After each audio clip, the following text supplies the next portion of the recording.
जालन्यामध्ये सातत्याने वाढत असलेल्या गुन्हेगारी घटनांदरम्यान पालकमंत्री पंकजा मुंडेंनी केलेल्या एका अजब वक्तव्याने सर्वांच्याच भोवया उंचावल्या आहेत। जालन्यामध्ये दिवसाढवळ्या घडणारे खून, खंडणीच्या घटना यामुळे नागरिक दहशतीत असतात।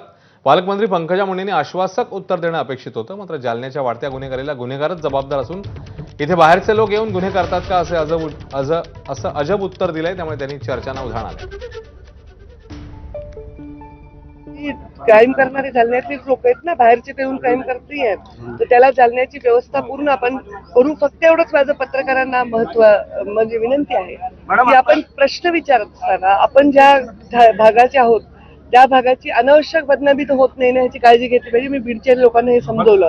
आज म्हणजे केवळ प्रश्न विचारणं आणि काहीतरी सनसनी करणं हा विषय नाहीये। आता जालन्यामध्ये जर काही गुन्हेगारी होत असेल तर ह्याचे जबाबदार कोण आहे? तर गुन्हेगारच जबाबदार आहेत। कोण जबाबदार आहे? आणि त्यांच्या पोलीस पूर्णपणे त्यांना व्यसन घालतील असा मला विश्वास आहे। पोलिसांचा वचक नाही का म्हणून तुम्हाला असं म्हणायचं का? मी काय म्हणलं, पोलीस व्यसन घालतील। आदिवासी शेतकरी मजुरांच्या प्रलंबित मागण्यांकरता हजारोंच्या संख्येने आदिवासी बांधव एकवटले आहेत।